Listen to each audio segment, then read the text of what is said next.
Hello everyone, स्वागत है आप सभी लोगों का एक और नए वीडियो में। तो भाई ये वीडियो बहुत ज़्यादा इन्फॉर्मेटिव होने वाली है उन लोगों को जो कि ये जानना चाहते हैं कि पबजी क्या अनबैन हो सकता है, क्या इंडिया में वापस आ सकता है, या फिर अगर आ सकता है तो किस तरीके से, क्या क्या प्रोसेस होगी और कितने चांसेस हैं कि आ सकता है, और क्या एग्जाम्पल है कि क्या मतलब पहले कभी हुआ है ऐसा कि कोई भी गेम बैन हो चुका था और उसके बाद फिर वापस से उस कंट्री में आ गया। ठीक है, तो ये सारी चीज़ों का मैं आंसर इस वाली वीडियो में दे दूंगा। तो भाई वीडियो को पूरा देखना, वीडियो को स्किप बिल्कुल भी मत करना। और वीडियो अच्छी लगे तो भाई वीडियो को लाइक कर देना, चैनल पर ना तो भाई अभी का भी सब्सक्राइब कर दो, क्योंकि पबजी की और भी लेटेस्ट अपडेट जो है वो मैं लाता रहूँगा इस चैनल पे। तो भाई चलिए वीडियो को शुरू करते हैं। तो भाई सबसे पहले तो आप लोगों को बता दूं कि पबजी एक बहुत बड़ा गेम है और इसने बहुत सारे लोगों को जॉब्स दी हैं, और मतलब बहुत सारे लोगों का घर जो है इसी गेम की वजह से चलता था। जैसे ई स्पोर्ट्स वाले बंदे हो गए, और जो मतलब बहुत सारे यूट्यूबर्स हो गए, ये सारे जो पबजी के गेम प्लेस वगैरह डालते थे और मोन्टाजेस वगैरह डालते थे, तो इनका जो पैसे वगैरह आते थे वो पबजी की वजह से ही आते थे। और पबजी जो डिज़ाइनर वगैरह है उन लोगों को भी इसने बहुत ज़्यादा एम्प्लॉयमेंट दी है। तो यानी पबजी एक बहुत अच्छा गेम था, और अगर गवर्नमेंट इसको बैन करती है तो वो केवल सिक्योरिटी रीजन्स के लिए था, इसीलिए, वरना कोई ज़रूरी नहीं था कि भाई पबजी ऐसे ही बहुत सारे लोग खेल रहे तो बैन कर दिया। ऐसा बिल्कुल भी नहीं हुआ है, तो वो हमारी सिक्योरिटी रीजन्स के लिए बैन हुआ था। तो भाई सबसे पहले तो कोई भी प्लीज़ आप ऐसा इसको नेगेटिवली मत लेना जो भी मैं बताऊँगा आप लोगों को, क्योंकि भाई जो भी डिसीज़न लिए हैं वो हमारी गवर्नमेंट ने कुछ ना कुछ सोच समझ के लिए होंगे, और ये हमारी केवल सिक्योरिटी के लिए थी। तो इसलिए भाई इस फैसले की रिस्पेक्ट करो। अब बात करते हैं कि क्या पबजी कोई सी भी सिचुएशन में वापस आ सकता है। तो भाई बिल्कुल पबजी आ सकता है वापस, और इसके चांसेस 70% है। अब आप बोलोगे कि भाई 70%, बहुत सारे यूट्यूबर, बड़े बड़े यूट्यूबर तो 99, 98, 90% कहते हैं, तो आप 70% क्यों कहते हो? तो भाई 70% मैं इसलिए कह रहा हूँ क्योंकि देखो, मेरी बात सुनो। अब बड़े बड़े यूट्यूबर जो है वो सांत्वना देने के लिए कह सकते हैं, लेकिन भाई मतलब मैं ये नहीं कह रहा हूँ, किसी का अपोज नहीं कर रहा हूँ कि भाई ये झूठ बोल रहा है। भाई कुछ ना कुछ उन लोगों को लगा होगा, लेकिन मेरे को कुछ अलग लगा, तो इसलिए मैं आप लोगों को वो बता दूँ। तो 70% इसीलिए क्योंकि देखो, अब आप बोलोगे कॉल ऑफ ड्यूटी में तो भाई हो गया तुरंत ही। तो भाई देखो, एक्टिविजन जो कंपनी है कॉल ऑफ ड्यूटी की, उसका थोड़ा सा रोल था, उसका इनरोलमेंट था पबजी मोबाइल, सीओडी मोबाइल में, ठीक है। लेकिन भाई जहाँ तक बात है कि ब्लू होल कंपनी की, तो भाई ब्लू होल ने कोई भी मतलब बहुत सारा जो था, जो पार्ट था वो केवल और केवल टेंसेंट संभालती थी, और थोड़ा सा मुश्किल होगा टेंसेंट से उनका जो कोलैबोरेशन है उसको हटाना, ठीक है। तो जहाँ तक एक्टिविजन की बात है, तो एक्टिविजन का उतना ज़्यादा पार्ट नहीं था सीओडी मोबाइल में। एक्टिविजन ने ज़्यादातर अपडेट्स खुद लाए थे, और जैसे कि आप लोग ये देखोगे कि जो टेंसेंट था, टेंसेंट ने जितने भी अपडेट्स थे, आप जितने भी ई स्पोर्ट्स का जो टूर्नामेंट वगैरह था, सारा ही टेंसेंट ने ऑर्गेनाइज़ कराया था। तो यहाँ पर जो बात आती है वो टेंसेंट की इसलिए आती है क्योंकि मुश्किल है थोड़ा सा उससे कोलैबोरेशन हटाना।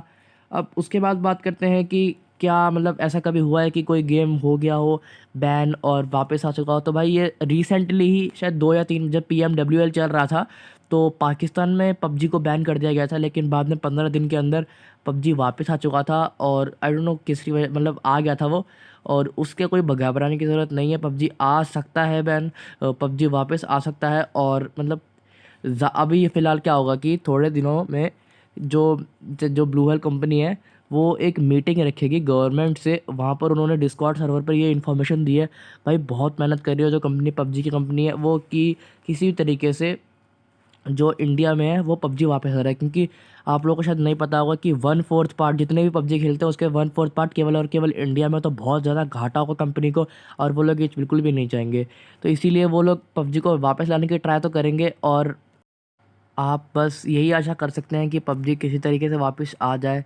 अब यहाँ पर बात करें कि अगर पबजी नहीं रहा, मतलब अनफॉर्चुनेटली, मेरे को कहना तो नहीं चाहिए लेकिन नहीं रहा, तो क्या हम लोग मतलब क्या खेलेंगे फिर? बैटल रॉयल किसी तरीके का है। तो अब बहुत सारे लोगों के मन में COD, फ्री फायर ये सब आएंगे, तो भाई लेकिन इनसे भी बढ़िया एक नया गेम आने वाला है थोड़े दिनों में, उसका नाम है लीग ऑफ लेजेंड्स। तो भाई ये बहुत अच्छा गेम है, और अगर आपको ई स्पोर्ट्स में से करियर बनाना है, तो ये जो इसकी कंपनी है ये बहुत ज़्यादा एक्टिव है ई स्पोर्ट्स में। तो ये कुछ कुछ मोबाइल लेजेंड्स के जैसा ही, जो पहले, जो अभी थोड़े दिनों पहले बैन हुआ था टिकटॉक के साथ, तो उसी के जैसा है ये। अगर आपने देखा नहीं है तो भाई आप देख लीजिए, मोबाइल लेजेंड्स जैसा ही है ये। और इसमें ई स्पोर्ट्स बहुत ज़्यादा एक्टिव है इसका e sports. Leg of legends पहले तो अभी तक PC में था, और अब जो है वो मोबाइल में आने वाला है, तो आप लोगों के लिए एक बहुत अपॉर्चुनिटी है, बहुत बड़ी। तो इसका जो प्री रजिस्ट्रेशन है वो शुरू हो चुका है, तो भाई जल्दी से जल्दी आप इसको प्री रजिस्टर कर लीजिए।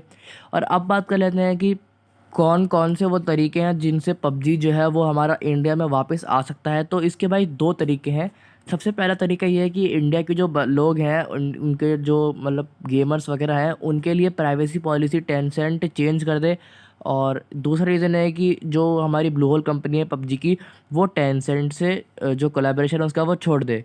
अब ठीक है, तो पहला वाला जो थोड़ा सा है वो इजी लगता है, लेकिन प्रॉब्लम ये इसमें ये है कि टेंसेंट चाइनीज़ कंपनी है, और जो आप लोग जानते हैं कि चाइनीज़ के साथ थोड़ा सा हमारा मुठभेड़ चल रहा है बॉर्डर पर। तो वहाँ पर फिर ये प्रॉब्लम हो सकती है कि जो इंडिया का पैसा है वो चाइना में जाएगा। अब इसीलिए यहाँ पर अब बात करते हैं कि दूसरा तरीका क्या है।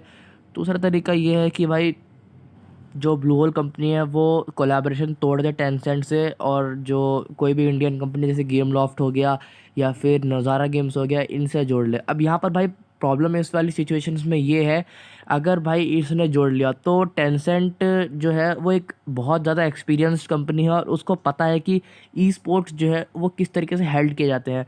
अब यहाँ जो इंडियन कंपनी है उनको तो भाई मतलब मैं ये नहीं कह रहा हूँ कि ये आता ही नहीं कुछ भी, उनको थोड़ा बहुत कम एक्सपीरियंस है, और तो उस तरीके से मतलब वो बात नहीं आएगी जो टेंसेंट करती थी। इसलिए जो मतलब ई स्पोर्ट्स वाले बंदे हैं उनको थोड़ी सी दिक्कत हो सकती है यहाँ पर। अब लेकिन कुछ ना कुछ लेकिन करके पबजी तो वापस आ जाएगा, पर वहाँ पे जो ई स्पोर्ट्स में जो करियर बनाना चाहते थे अपना, क्योंकि देखो भाई पबजी जो है वो ही ई स्पोर्ट्स लेके आया था इंडिया में, और उसी के टूर्नामेंट सबसे बढ़िया तरीके से होते थे यहाँ पर। बाकी तो क्लैश ऑफ क्लैंस वगैरह ये बाद में आए हैं इंडिया में, और उनका भी इतना भी क्रेज़ नहीं है कि पबजी के बराबरी कर सकें वो ई स्पोर्ट्स में। तो भाई यहाँ पर प्रॉब्लम ये आएगी कि ई स्पोर्ट्स का जो हेल्डिंग है वो अच्छे से नहीं हो पाएगा। हाँ, ब्लू होल कंपनी को बहुत ज़्यादा एक्सपीरियंस है क्योंकि उन्होंने बहुत अच्छे अच्छे टूर्नामेंट्स हेल्ड कराए हैं, तो वहाँ पर एक बात आ सकती है। तो भाई यही थी चीज़ें कि किस तरीके से पबजी वापस आ सकता है, क्या क्या रीज़न थे पबजी के अनबैन होने के, ये भी मैंने आपको बता दिया है। और जैसे ही कोई नई अपडेट्स आती हैं तो मैं आप लोगों को तुरंत वो बता दूंगा। तो भाई चैनल के साथ बने रहिए, चैनल पर अभी के अभी सब्सक्राइब कर लीजिए उसको। और ये वाली वीडियो अच्छी लगे और इन्फॉर्मेटिव लगे तो भाई वीडियो को लाइक कर देना और अपने दोस्तों के साथ भी शेयर कर देना। और मिलते हैं अगली वीडियो के साथ, तब तक के लिए गुड बाय, टेक केयर।